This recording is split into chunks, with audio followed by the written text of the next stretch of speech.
Fala galerinha do xadrez, tudo beleza? Pessoal, essa partida veio como sugestão aqui recentemente do inscrito Jordan Costa, mas ao longo do começo aí do canal, muitos inscritos já me pediram para fazer aí a análise dessa partida e eu sempre ficava achando, mas eu já fiz a análise dessa partida, eu já fiz e ia procurar e não achava, resolvi procurar de vez e continuei não achando, fiquei surpreso que até hoje eu não tenha feito aí a análise dessa partida, uma partida que inclusive me marcou na infância. Eu tinha o programa Chess Master do computador do Windows lá, e era um computador, era um software que eu gostava muito, nem sei se existe hoje em dia, talvez só com emuladores aí, não sei, é bem antigo.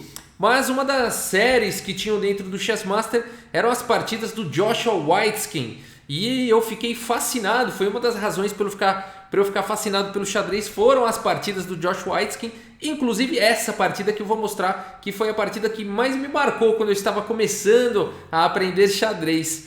Então, enfim, essa análise já existe em diversos canais do Brasil e do mundo, não é uma exclusividade nem uma novidade que eu trago para vocês, mas é algo que me marcou, que está dentro de mim e eu estou surpreso por não estar essa partida no canal. Portanto, segue Joshua Waitzkin com 11 anos de idade, de brancas aqui contra Edward Franklin. No final do vídeo eu vou falar um pouquinho mais aí sobre o Joshua Waitzkin e a história dele. Bom, vamos lá, o menino de 11 anos aqui então faz o lance E4. Temos aqui C5, a defesa siciliana, cavalo em F3, E6 e aqui D4 então abrindo a siciliana. C por D4, cavalo por D4, cavalo em F6. Temos aqui cavalo em C3, protegendo o peão central, cavalo C6. E aqui bispo em E3, desenvolvendo mais uma peça e trazendo mais uma proteção ao ponto de D4. Bispo em B4 e aqui F3, esse lance traz uma proteção para o peão central, uma vez que o cavalo aqui está cravado. Na maioria das vezes as brancas... esse peão também dá suporte para G4, as brancas jogariam com dama D2 e grande roque. Bom, a partida aqui continuou com D5, bispo aqui em B5 e agora o lance bispo D7. Esse lance aí, ele tem um probleminha, ele tira a casa de D7 aqui do cavalo.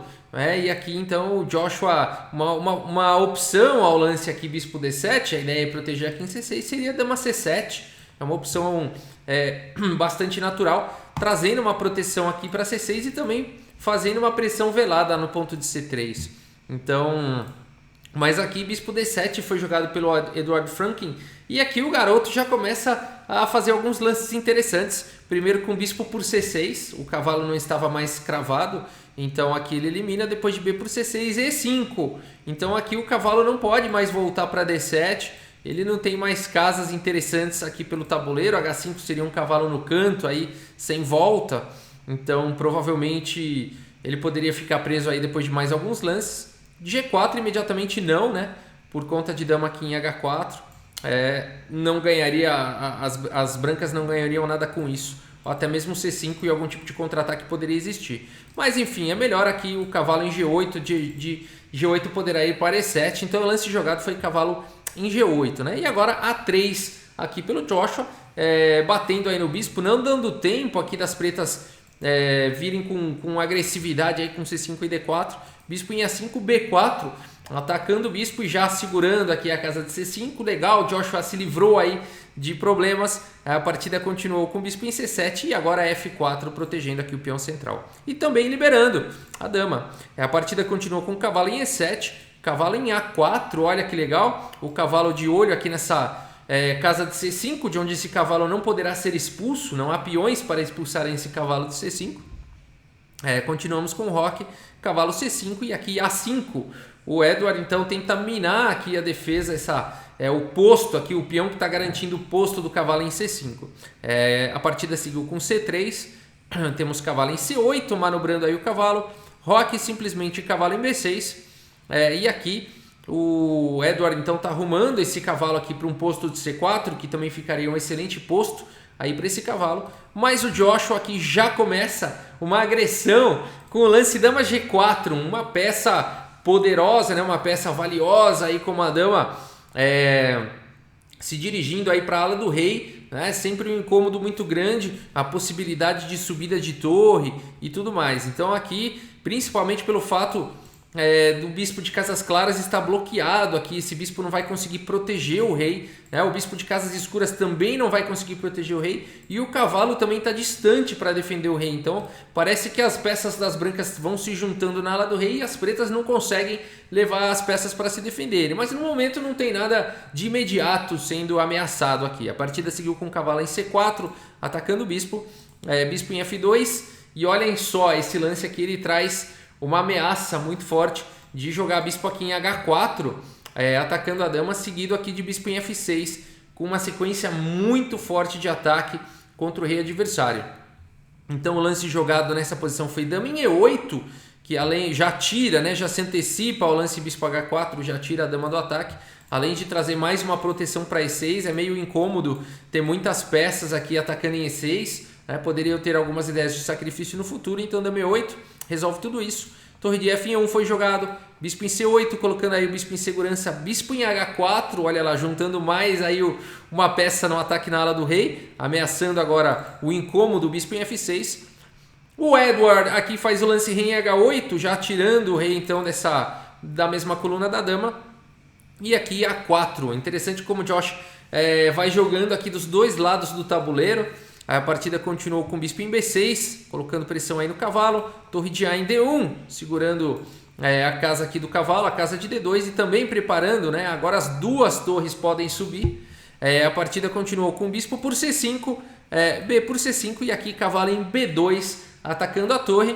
E nessa posição, então, Joshua Waitzkin, ou também conhecido como Josh, que a turma falava, de 11 anos de idade aqui, vai para um lance surpreendente nessa posição, vai para um lance surpreendente. O pai do Joshua Waitzkin era uma pessoa que incentivava muito o Joshua nos treinos de xadrez, acompanhava, ia nos torneios juntos e tudo mais.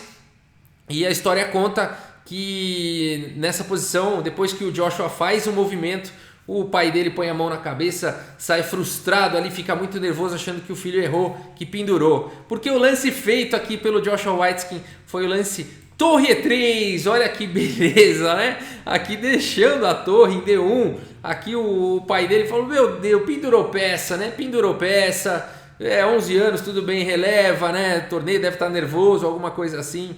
Ai, que chateação. E o Edward aqui então faz o lance cavalo por D1, capturando. Mas agora o próximo lance é mais surpreendente ainda. Até se você quiser aí a título de exercício dar pause e tentar encontrar aqui uma sequência muito bonita realmente, uma sequência muito bacana aqui do Joshua, vale a pena, né? Bom, se você encontrou aqui o lance bispo em F6, parabéns, é um lance muito forte, é um lance de ataque que realmente pode trazer aí para muitas ideias e vantagem para as brancas. Mas o Joshua foi direto ao ponto aqui, ele vai para uma sequência forçante de checkmate. Acredite se quiser, o próximo lance do Joshua Waitzkin. E eu espero que você tenha encontrado. É dama por G7, cheque, indo para uma sequência aí forçada, indo por uma sequência de checkmate. Olha que maravilha, né? A partida continuou. Aqui não tem outra, né? Rei por G7. Agora bispo primeiro aqui em F6, tirando a casa de H8, né? Colocando aqui o rei em xeque. O rei não pode vir para G8, senão torre G3 simplesmente entrega checkmate. Então o rei tem que escolher entre G6 e H6. Bom, aqui na partida seguiu com o rei em G6, mas se jogasse rei H6, depois de torre H3 cheque, o rei volta para G6 e cai na mesma posição, tá? Então dá na mesma, tá bom? Então vamos ver como é que seguiu na partida mesmo. Na partida seguiu com o rei em G6, tá bom? Aí agora torre em G3 cheque, notem que o rei aqui não pode vir para F5 por conta do cavalo, não pode mais voltar por conta aí do bispo, né? Na partida seguiu com o rei aqui em H6, rei em H5 vai para um final, vai para uma sequência bem parecida. Rei em H6, bispo em G7 cheque. Agora o rei não tem outra, só aqui em H5. Torre em G5 cheque. E agora o rei não tem outra, só sobrou aqui em H4. E então cavalo em F3 checkmate. Uma belíssima de uma partida aqui do garoto de 11 anos, Joshua Waitzkin. Essa partida, eu me lembro quando eu vi essa partida pela primeira vez no aplicativo lá no software do Chess Master. Eu tinha lá os meus 14 anos de idade e eu fiquei incrivelmente assim admirado com essa partida. Eu repetia essa partida no tabuleiro mesmo, eu montei essa partida no tabuleiro por várias vezes. Eu tinha praticamente essa partida decorada naquela época, de tanto que eu gostei aí dessa partida. Mas ela realmente é demais, né? Ela realmente é uma partida sensacional. A subida da torre aqui, ela é maravilhosa, né? Torre E3, o pai já põe a mão na cabeça aqui. E a sequência, né? Totalmente agressiva e forçante de dama por G7, né? Então, realmente, o garoto aqui não pendurou peça. Ele realmente é um prodígio, né? Um garoto brilhante. E você pode estar se perguntando, né? Bom, várias coisas você deve estar se perguntando. O relatório do chess.com e quem é o garoto Joshua, né? Então vamos lá.